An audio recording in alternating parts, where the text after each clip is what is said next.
దేవుని స్తోత్రం. Praise the Lord. మీ అందరినీ ఈ సత్యంని అనుభవించడం ద్వారా చూడడం ఎంతో సంతోషము. And I'm so happy to meet you all through this experiencing the truth. మన బైబిల్ స్టడీని మనం కంటిన్యూ చేద్దాం. Let us continue with our Bible study. ప్రార్థన చేద్దాం. Let us pray. పరిశుద్ధుడా, కృపామయుడా, దయగల మా యేసుక్రీస్తు, O Holy Father, our gracious Lord Jesus Christ, ఈ సాయంకాల సమయంలో మా బైబిల్ స్టడీని కొనసాగిస్తుండగా నీ సన్నిధి మాకు తోడుగా ఉంచండి. Lord, even as we continue with our Bible study this evening time, Lord, be with us. నీ స్వరం వినుటకు మా చెవుల్ని తెరవండి ప్రభువా. Lord, open our ears that we might hear your voice. యేసుక్రీస్తు నామములో అడుగుచున్నాం తండ్రి. I ask it in the mighty name of our Lord and Savior Jesus Christ. Amen. Amen. నిన్నటి దినాన్న సంఖ్యాకాండము 14వ అధ్యాయంలో మోషే యొక్క ప్రార్థనని మనం చూసాం.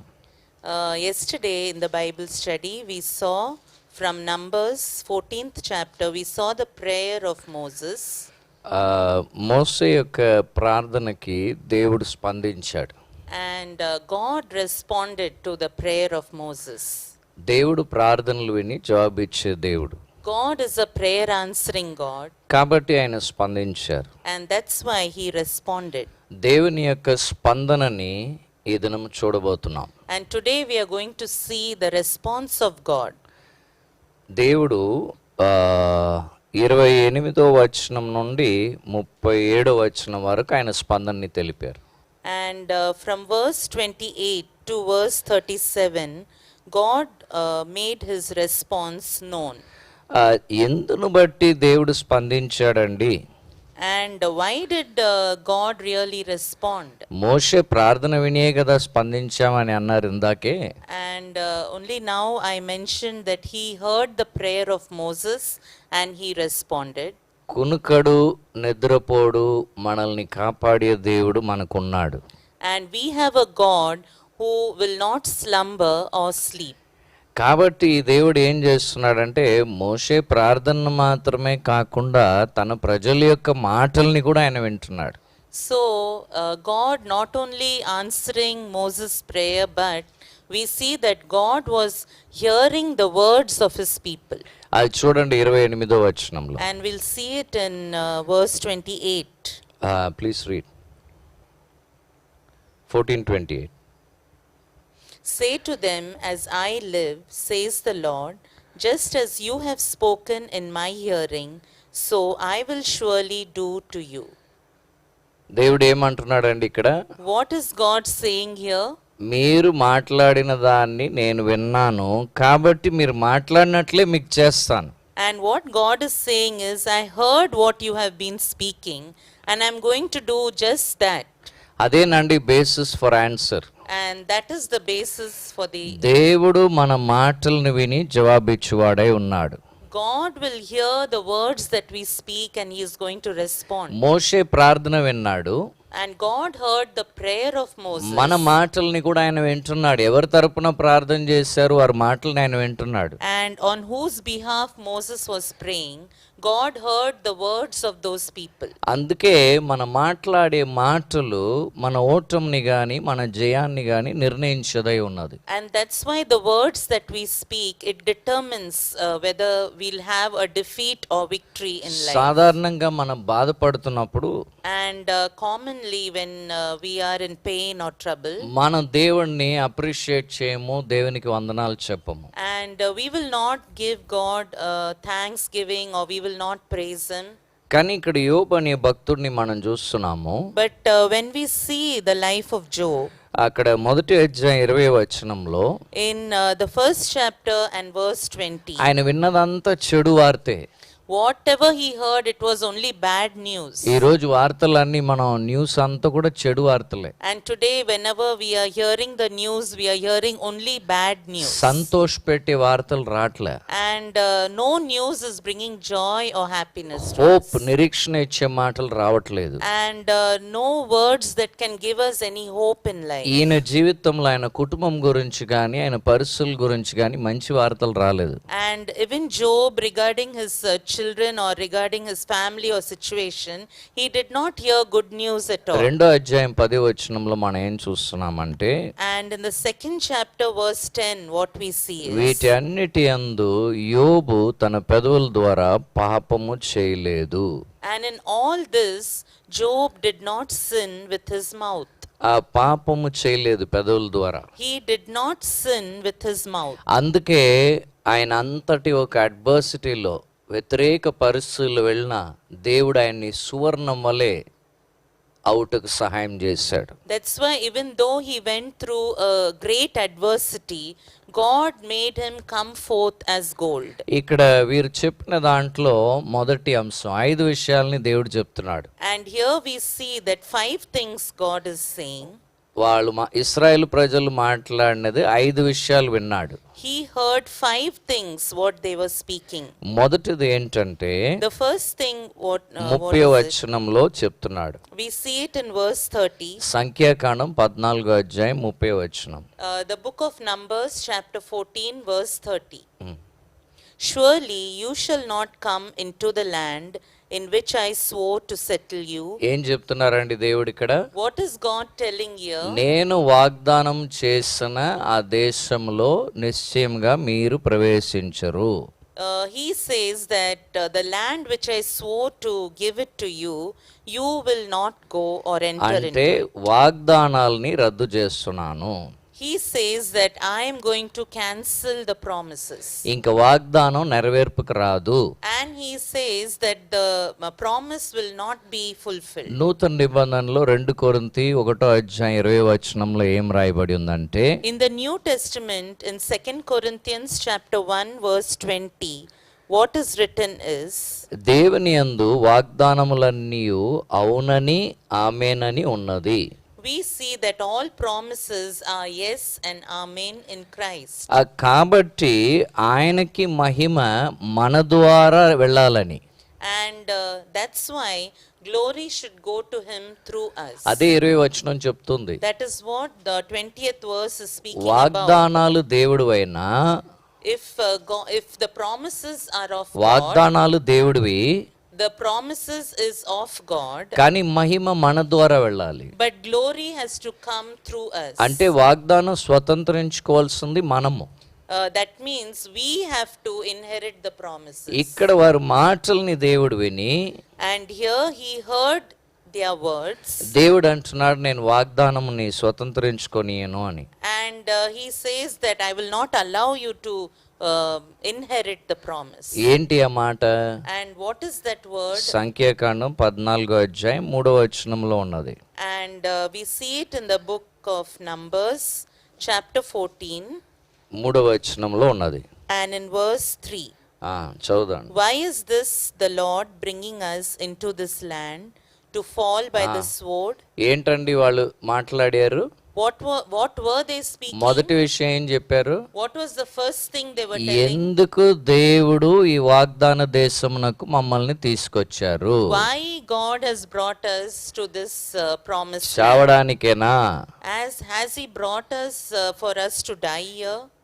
ఖడ్గము చేత చంపించడానికా? And has he brought us to kill us with a sword? అందుకే దేవుడు అంటున్నాడు, ఇది విన్నాను కదా, అందుకే ఈ దేశం మీకు లేదు, రద్దు చేస్తున్నాను. And he says, I heard those words and that's why this promised land is not for you. I am cancelling the promise. రెండో విషయం దేవుడు ఏం విన్నాడంటే, And the second thing what God heard is, 32వ వచనంలో ఉన్నది, 14:32లో. and we see it in chapter 14 and verse 32. మీరైతే మీ శవములు అరణ్యంలో రాలిపోతాయి. But as for you, your corpses will fall in this wilderness. ఏమండి, రాలిపోవడానిక దేవుడు ఐగుప్తు దేశం నుండి తీసుకొచ్చాడు? And did God bring them so that they will die in the wilderness? వారు మాట్లాడిన మాటలు అటువంటిది. Their words were such. ఆ దేవుడు అంటున్నాడు, వారి మాటలు నేను విన్నాను కదా, అదే కదా చెప్పారు వాళ్ళని. And God is saying, I heard their words and అదే నేను చేస్తున్నాను అంటున్నాడు. that's what I'm going to do. అందుకే ఖడ్గం చేత చచ్చిపోవడానిక అన్నారు. So they were asking whether God has brought us here for us to die in the wilderness. అందువలన దేవుడు అంటున్నారు మీరు రాలిపోతారు. And that's why God says, yes, you will die in the దీని wilderness. అర్థం ఏంటంటే And what does it mean? జీవితం అనేది అర్థము లేకుండా తయారవుతుంది, ఉద్దేశం లేనిదై తయారవుతుంది. That means life is becoming meaningless now. ఇంకా మీదట మీ బ్రతుకు అర్థవంతంగా ఉండదు. And henceforth your life is not going to be meaningful. బ్రతుకు అనేది పాడైపోతుంది. Your life will be spoiled. ఎందుకంటే గమ్యమే లేదు, Because there is no goal for that life. Destiny లేదు. And no destiny. ఐగుప్తు నుండి బయలుదేరారు, They came out of Egypt. నమ్మకంతో కానాన్ వైపు వెళ్తున్నారు. And with faith they are going towards Canaan. ఇప్పుడేమో మధ్యలో చచ్చిపోతాం అంటున్నారు. But in halfway now they are saying that we will die here. ఎందుకు గొర్రెపిల్ల రక్తమందు విశ్వాసం ఉంచారు? Why did they believe in the blood of the lamb? ఆ గొర్రెపిల్ల రక్తమందు విశ్వాసం ఉంచి బయలుదేరారు కదా. And they believed in the blood of the lamb and they left Egypt and came. ఈనాడు విశ్వాసుల యొక్క జీవితము అర్థవంతంగా లేకపోవడానికి కారణం ఏంటి? And today why the believers' lives are becoming meaningless? యాకోబు పత్రిక మొదటి అధ్యాయం 26వ వచనంలో ఏం రాయబడిందంటే, In the book of James, in verse 26, what is written is, నాలుక వలన మన జీవితం మొత్తం దహించబడుతుందని. and we see that because of the tongue, the course of life is set on fire. మన జీవితం అంతా పాడు చేసేది ఈ నాలుకని. And only this tongue, it spoils our life. వీళ్ళు మాటలను బట్టి వారి జీవితం, వారి బ్రతుకు అర్థం లేకుండా చేసుకున్నారు. Because of their words, they made their life meaningless. నీ జీవితంలో కష్టాలు రావచ్చు, And troubles or pain can come in your ఈ life. యోబులాగా అనేక సమస్యలు రావచ్చు. And like Job, you can have many problems in your కానీ life. నీ జీవితంలో అర్థం ఉంటుంది. But there will be meaning in your life. ఎందుకంటే నీ గమ్యస్థలం నీకు తెలుసు. Because you know the place of your destiny. ఎందుకంటే దేవుడు ఏం చెప్పాడంటే, నీకు నూతన యెరూషలేము అనే పట్టణం వైపు నేను నడిపిస్తున్నాను నిన్ను అని. Because God is saying that I will lead you to New Jerusalem. మరి మార్గంలో ఈ భూమి మీద ఒక బ్రతుకు బ్రతుకుతున్నాం. And on the way we are living our lives on this earth. కాబట్టి ఎన్ని సమస్యలు వచ్చినా విశ్వాసికి బ్రతుకు ఉద్దేశపూర్వకంగాను అర్థవంతంగాను ఉంటుంది. That's why no matter how many problems or troubles, for a believer his life will be meaningful. రోమా 8:28 ఏం చెప్తుందండి? And what is Romans 8:28 saying? సమస్తము సమకూడి నీకు జరుగుతుంది. Everything put together works for your good. ఎందుకంటే నువ్వు దేవుణ్ణి ప్రేమించున్న వ్యక్తి, దేవుని ఉద్దేశ ప్రకారం పిలవబడిన వ్యక్తివి. Because you are the one who you love God and you are called according to his purpose. కాబట్టి నీకు సమస్త సమకూడి జరుగుతుంది. And that's why everything will work for your good. Corona virus రావుట బట్టి And because coronavirus came, అందరి మధ్య, కుటుంబ సభ్యుల మధ్య ప్రేమ పెరగడానికి అవకాశం కలిగింది. so now there is an opportunity for the family members to experience more love. ఎక్కువగా మాట్లాడుకుంటున్నాం, And now we are able to communicate more with each ఎక్కువ other. ప్రార్థన చేయగలుగుతున్నాం. We are able to pray much. దేవుని మీద concentration వెళ్ళింది. And our concentration is gone on God. మన భక్తి జీవితంలో బలపడుతున్నాం. And we are being strengthened in our spiritual life. సత్యం గురించిన అనుభవములు పొందుకుంటున్నాం. And we are receiving experiences of the truth. బాగున్నప్పుడు praise the lord అని చెప్పడం కాదండి. And it's not that saying praise the Lord when everything is okay. హా హా హా నవ్వుతూ హల్లెలూయా చెప్పడం కాదు. And it's not that we might laugh and say hallelujah when we are happy. బాలేనప్పుడు కూడా, బాలేని పరిస్థితులను ఎదుర్కొంటున్నప్పుడు కూడా నిరీక్షణ కలిగిన వారమై ఉంటున్నాం. Even when our circumstances are not good, we still have the hope. మూడో విషయం దేవుడు చెప్తున్నది ఏంటంటే, And the third thing what God is saying is, 33వ వచనం, and we see it in Numbers chapter మీ 14. పిల్లలు మీ అపనమ్మకత్వమును బట్టి వారు కష్టపడతారని. Numbers chapter 14 verse 33. May We pil- see that because of your unfaithfulness, your children will suffer. పిల్లలు కష్టపడతారు Children will suffer వారి మాటలను బట్టి. because of their words. వారి మాటలు ఏమన్నారు? మూడో వచనంలో, And what did they speak? We see in the third verse. మూడో వచనం చదువుతారు. Our wives and our little ones will become plunder. ఏమన్నారండి? What did they say? మా భార్యలు మా పిల్లలు ఏమైపోతారు, కష్టపడతారు, పాడైపోతారు అన్నారు. They themselves said, our wives and our little ones will become plunder. దేవుడు అన్నాడు, నేను విన్నాను, అదే మీకు చేస్తున్నాను. And God says, I have heard it and that's what I'm doing. అందుకే మీ పిల్లలు కష్టపడతారు అన్నాడు. And that's why he said that your children will suffer. నాలుగో విషయం దేవుడు ఏమంటున్నాడు? And the fourth thing what God is saying is, 37వ వచనం. we see it in verse 37. 37వ వచనం. Even those men who brought out the very bad report of the land died by a plague before the Lord. నాలుగో విషయం ఏంటండి? What is the fourth thing? చెడు వార్తలు మాట్లాడిన వాళ్ళందరికీ తెగులు వచ్చాయి. Those who spoke or gave the bad report, plague came upon them. ఈ చెడు వార్త విన్న వారందరికీ 5వ వచనంలో ఏమంటున్నాడంటే, And 35వ వచనంలో, in verse 35 what God is saying ఈ is, తరం వారే చెడ్డ తరం వారు, ఈ చెడ్డ సమాజం అంటున్నాడు. and he called that congregation evil congregation. అంటే చెడు వార్త విని దానిని నమ్మేవారిని చెడ్డ సమాజం అంటున్నాడు. That means God is saying who heard the bad report and those who believed in that bad report, he called them evil congregation. ఎలాగండి ఒక కాంగ్రిగేషన్ చెడు అవగలదు? How can a congregation become evil? గొర్రెపిల్ల రక్తమందు విశ్వాసం ఉంచిన వారు చెడ్డవారు ఎలా కాగలరు? And how can people who have believed in the in the blood of the lamb become an evil generation? నువ్వు చెడు వార్తనే నువ్వు నమ్మి విశ్వాసం ఉంచితే, If you will believe the bad report, నువ్వు దేవుని వాక్యమందు విశ్వాసం ఉంచకుండా, if you do not believe in the word of God, నువ్వు వేరే మాటలు, వాక్యంకి విరుద్ధమైన మాటలు యందు నమ్మిక ఉంచితే, and if you believe in other words which is against the will of God and the word of God, చెడ్డ సమాజం అవుతున్నాం మనం. we will become an evil congregation. ఇక్కడ చెడ్డ వాళ్ళందరికీ తెగులు వచ్చి చచ్చిపోయారు. And we see that all those evil generation, they received of that plague and died. ఎవరైతే చెడు వార్త తెచ్చారో వారందరికీ తెగులు వచ్చి చచ్చిపోయారు. We see here that those who brought the bad report, they died of the plague. మరలా 3వ వచనంలో Again we'll see in the third verse, వారేమన్నారండి? what did they say is, ఇంకొక అంశం అన్నారు. would it not be better for us to return to Egypt? 4వ వచనం. So they said to one another, let us appoint a leader and return to Egypt. ఏమన్నారండి వాళ్ళు 3-4 వచనాల్లో? What did they say in verse 3 and 4? మరలా ఐగుప్తుకు వెళ్ళిపోతే బాగుండు కదా, కాబట్టి ఒక నాయకుడిని ఏర్పరచుకొని ఐగుప్తుకు వెళ్ళిపోదామని. They said it would be better for us to return to Egypt, and that's why let us appoint a leader and go back. దేవుడు ఏం చెప్తున్నాడో చూడండి. And see what God is saying 34వ వచనంలో, in verse 34.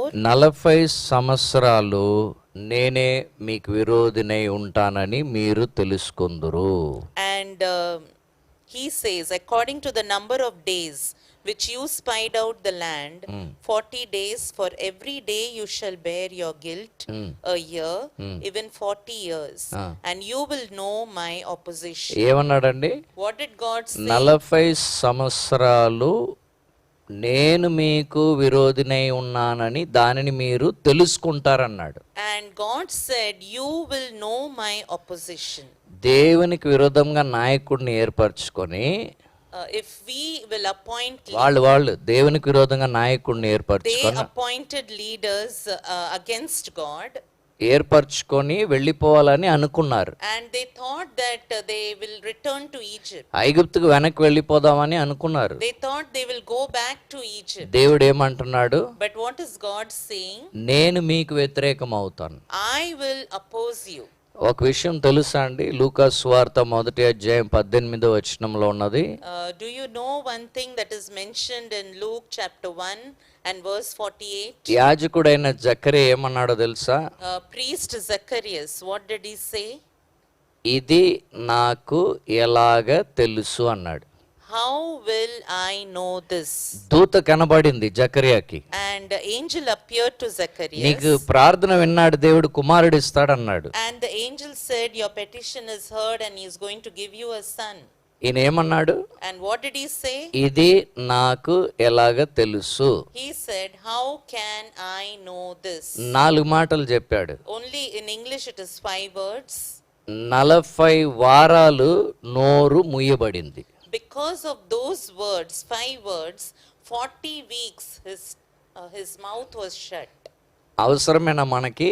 And is it necessary for us? 4 మాటలు 40 వారాలు నోరు మూయించాడు. 4 words, 5 words and 40 weeks his mouth was shut. ఇక్కడ 40 రోజులకి 40 సంవత్సరాలు దేవుని యొక్క వ్యతిరేకత. And here we see for 40 days they experienced 40 years of God's opposition. ఇక్కడ జయముని దేవుడు ఏర్పాటు చేస్తే, And now when God has arranged a victory for them, వాగ్దాన దేశంని స్వతంత్రించండి అని అంటే, and when God said you go and inherit your land, వారి నోటి మాటల ద్వారా వారు ఓటమిని ఏర్పరచుకుంటున్నారు. and because of their words they chose defeat for themselves. వారు డిజైన్ చేసుకుంటున్నారు వారు ఓటమిని. And they are designing their own defeat. The path of victory, జయ మార్గం అనేది దేవుడు డిజైన్ చేశాడు. The path of victory was designed by God. వీరు నోటి మాటల ద్వారా వారు ఓటమిని ఏర్పరచుకుంటున్నారు. But because of their words, they are designing their own defeat. యాకోబు 3వ అధ్యాయంలో ఏం చెప్పాడు? And what did James say in chapter నీ నోటి 3? ద్వారా దేవుణ్ణి స్తుతిస్తావు, You will praise God with your mouth, అదే నోటి ద్వారా నీ సహోదరుని శపిస్తావు. but with the same mouth you curse your brother. అది 9వ వచనంలో చెప్పి ఉన్నాడు. And he says that in James 3:9. మన నోటి మాటలు ఇష్టం వచ్చినట్టు మాట్లాడేస్తే, And if we will just use the words as we wish, యేసు రక్తంలో విశ్వాసం ఉంచిన మనం గమనించాలి. and those who have believed in the blood of the Lamb, we have to listen Yesu carefully. క్రీస్తు రక్తమందు విశ్వాసం ఉంచిన వారు గమనించాలి. Those who have believed in the blood of Jesus Christ has to listen carefully. నీ దేవుడు కునుకడు నిద్రపోడు. Your God will neither slumber nor sleep. నీ దేవుడు నీ మాటల్ని వింటున్నాడు. Your God is listening to your words. నీ మాటలే నీకు ఓటం. And your words will bring defeat. మోషే ప్రార్థన విన్న దేవుడు And the God who heard the prayer of Moses, ఇశ్రాయేలీయుల యొక్క మాటల్ని విన్నాడు. he heard the words of the Israelites.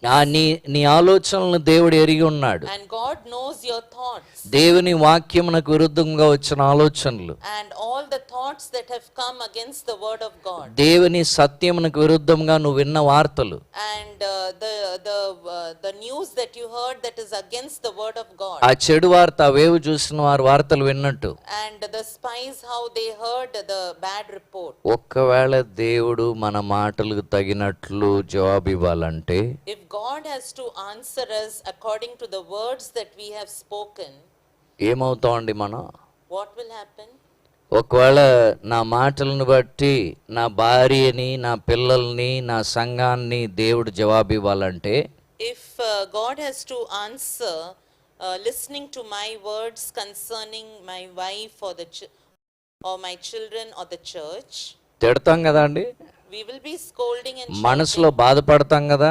and we will be hurt in our hearts. ఒకవైపు ప్రార్థన వింటున్నాడు, One side God is hearing our prayers, మన మాటలను కూడా వింటున్నాడు. he is also hearing the words. ఈనాడు మన మాటలే మన ఓటమిని డిజైన్ చేసేదై ఉన్నది. Today our words it is designing our own అనేక defeat. విషయాల్లో జయం చూడపోవడానికి కారణం ఏంటి? And what is the reason why we are not able to see victory in many areas? మన మాటలు, Our words, మన ఆలోచనలు our thoughts. ఈ వాక్యానికి విరుద్ధంగా ఉన్నాయి. It is against this word of God. కాబట్టి మనం ఓడిపోతున్నాం. And that's why we are నిన్ను defeated. స్వస్థపరిచే యెహోవాను నేనే అని దేవుడు సెలవిచ్చాడు. And God says, I am the God who heals. అంటే దేవుడు స్వస్థపరుస్తాడు. That means God will heal us. నీకు ఒకవేళ అనుమానం వస్తే దేవుడిని అడగొచ్చు. And if you have a doubt, you can ask God. కానీ ఈ మాటలు ఏం పని చేస్తాయి?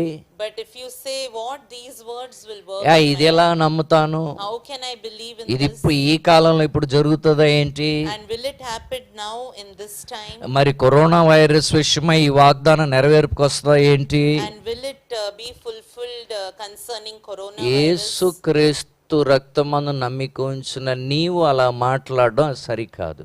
You who believe in the blood of Jesus Christ, if you talk like this, it is not good. ఈ 5 విషయాలు కూడాను And all these 5 things, లేక 6 విషయాలు మనం చూసాము. or these 6 things that we saw, ఇవి అన్ని వారి మాటల నుండే దేవుడు వారికి అనుగ్రహించాడు. and God gave it to them because of their words. కాబట్టి మనం జాగ్రత్త పడాలి. And that's why we have to be careful. దేవుడు జయంని ఏర్పాటు చేశాడు. God has designed victory for us. నీకు నమ్మడానికి కష్టంగా ఉంటే If you find it difficult to believe, నువ్వు దేవుణ్ణి అడుగు.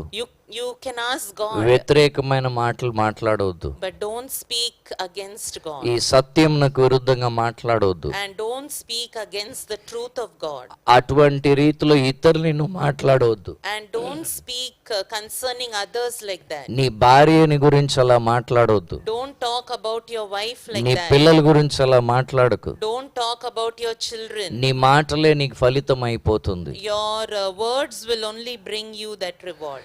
నీ మాటలే తల్లిదండ్రుల్ని దూషించున్న నీకు నీ మాటలే నీకు ఫలితం తెచ్చిపెడుతుంది. And you who are speaking against your own parents, this will bring the reward in your life. దేవుని సేవకులకు విరోధంగా మాట్లాడే నీ మాటలే నీ జీవితంలో ఓటం తెచ్చిపెడుతుంది. And the words that you spoke against the servants of God, those words will bring that result in your life. కాబట్టి మనం ప్రార్థన చేయబోతున్నాం. That's why now we are going to pray. దేవుడు మన ప్రార్థనలు వినే దేవుడు. God is a God who hears our prayers. దేవుడు మన మాటల్ని కూడా వింటున్న దేవుడు. And he also hears our words. ప్రార్థన విని జయం ఇవ్వాలని ఉన్న దేవుడు.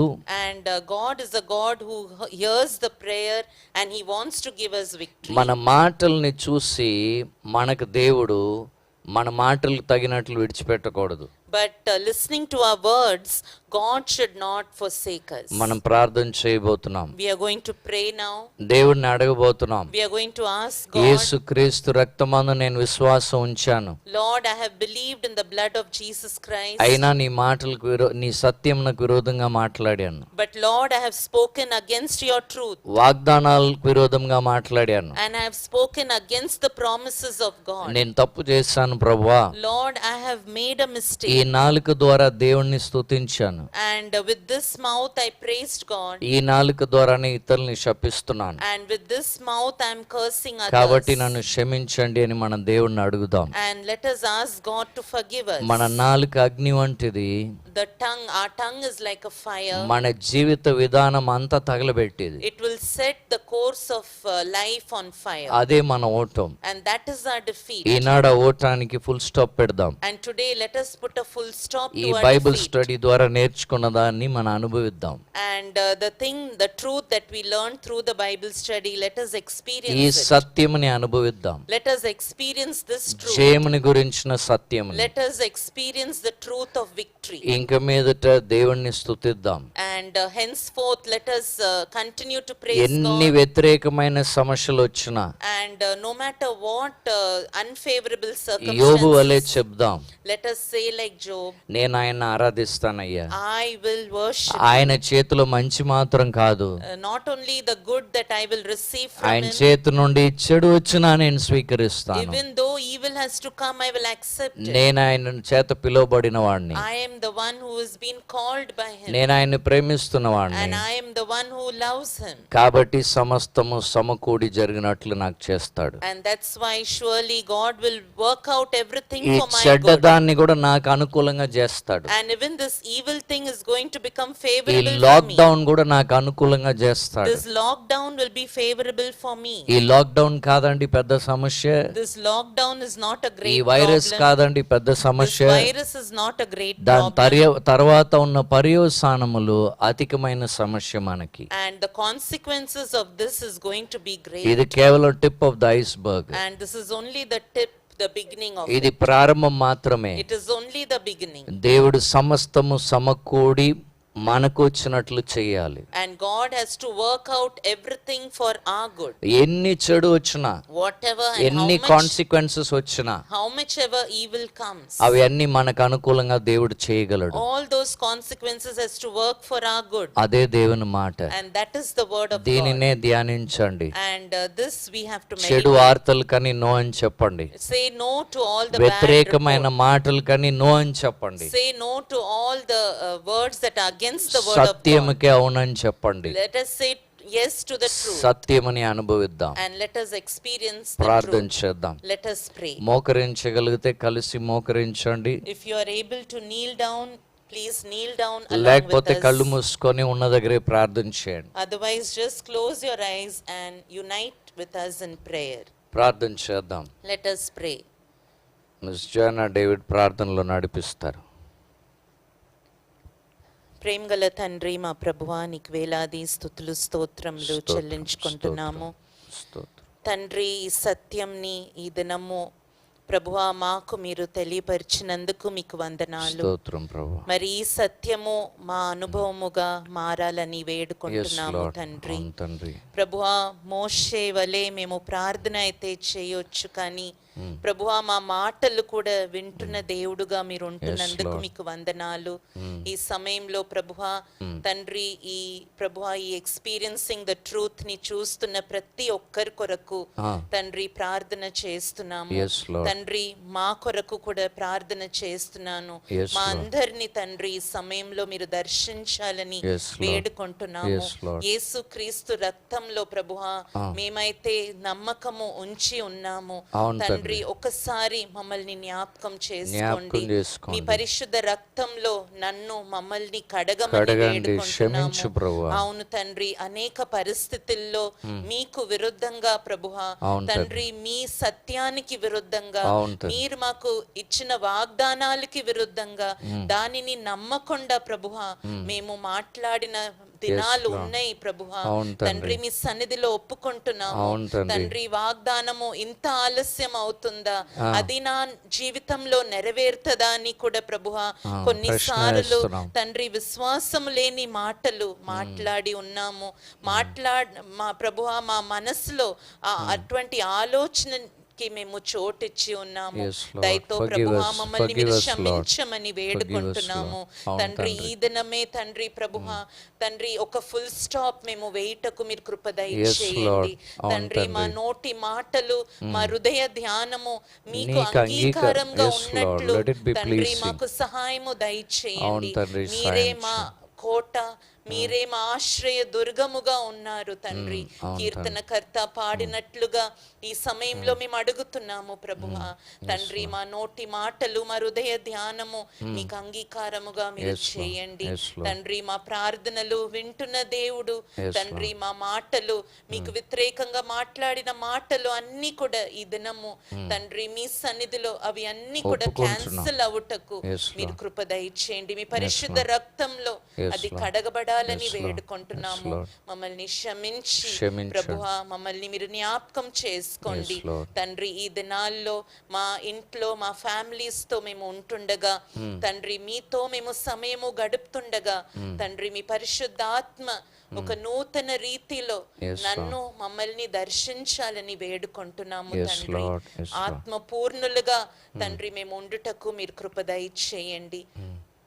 మా మాటలు మా క్రియలు అన్నిటి ద్వారా Yes, తండ్రి మీ నామము ఘనపరచబడాలి. అవును తండ్రి. మీరిచ్చిన వాగ్దానాలు మేము స్వతంత్రించుకొని Yes, Lord. మీ నామానికి ప్రభువా ఘనత తెచ్చేవారుగా ఈ చీకటి నిండిన ప్రభువా లోకంలో ఈ ప్రస్తుత పరిస్థితుల్లో Yes, మీ Lord. నామానికి మహిమ తెచ్చేవారుగా మేము ఉండునట్లు మీరే కృప చూపించమని యేసు క్రీస్తు పరిశుద్ధ నామంన వేడుకుంటున్నాం తండ్రి. ఆమేన్. ఆమేన్. ఈ కరోనా పాండమిక్ లో కష్టపడుతున్న వారి కొరకు మనం ప్రార్థన చేద్దాం. పరిశుద్ధుడు అయిన మా తండ్రి, కృపగల మా యేసయ్య, ఈ చెడు వార్తలు విని విని అనేక మందిలో భయము దిగులు వచ్చి ఉన్నది. నాకు వచ్చేస్తుందేమో, నా ఇంటి వారికి వచ్చేస్తుందేమో అనే భయము. అవును తండ్రి, ఈ చెడు వార్త యొక్క ప్రభావము యేసు క్రీస్తు రక్తముని ఈ సంఘం పైన, సంఘ బిడ్డల పైన, ఇది వింటున్న వారందరి పైన ప్రోక్షించున్నా. ఆ చెడు ప్రభావం యేసు క్రీస్తు నామంలో తొలగిపోనుగాక. ఆమేన్. యేసు క్రీస్తు నామంలో తొలగిపోనుగాక. ఈ పరిస్థితుల్లో ఇది జరుగుతుందా, ఈ పరిస్థితుల్లో అది అవుతుందా, ఈ పరిస్థితుల్లో బాగవుతానా, ఇటువంటి వాటి నుండి యేసు క్రీస్తు నామంలో విడుదల దయచేయండి. Yes, Lord. Hallelujah. దేవుణ్ణి ప్రేమించే వారికి సమస్తము సమకూడి జరుగును అనే వాక్యమని వారి మనస్సులో నిలిచి ఉండాలని ప్రార్థిస్తున్నాను. ఈ వాగ్దానం నిలిచి ఉండాలి, ఈ సత్యంని అనుభవించాలి, భయంని తొలగించండి. అలాగే తండ్రి, ఈ వైరస్ గురి అయిన వారందరూ తండ్రి యేసు క్రీస్తు స్వస్థపరిచే యెహోవా కాబట్టి, నువ్వు చెప్పావు కాబట్టి, నేనే అని చెప్పావు కాబట్టి, నిన్ను బట్టే వారు స్వస్థత పొందుకోవాలి, నిన్ను బట్టే స్వస్థత పొందుకోవాలి. నువ్వే స్వస్థపరిచే యెహోవా అని వారందరూ తెలుసుకునేలాగన ఒక తరుణం అందరికి దయచేయమని, దీవించమని యేసుక్రీస్తు నామములో అడుగుచున్నాం తండ్రి. ఆమేన్, ఆమేన్. Thank you all for watching. దేవుని చిత్తమైతే రేపు కలుసుకుందాం. దేవుని స్తోత్రం. If it is the will of God, we will meet again tomorrow. దేవుని స్తోత్రం. Thank you. Praise the Lord. Praise lord.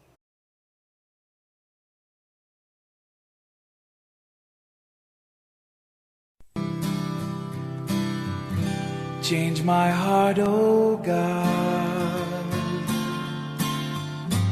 make it ever true. Change my heart, oh God, may I be like you. Change my heart, oh God, make it ever true. Change my heart, oh God, may I be like you. You are the potter, I am the clay. Mold me and make me, this is what I pray. Change my heart, oh God, make it ever true. Change my heart, oh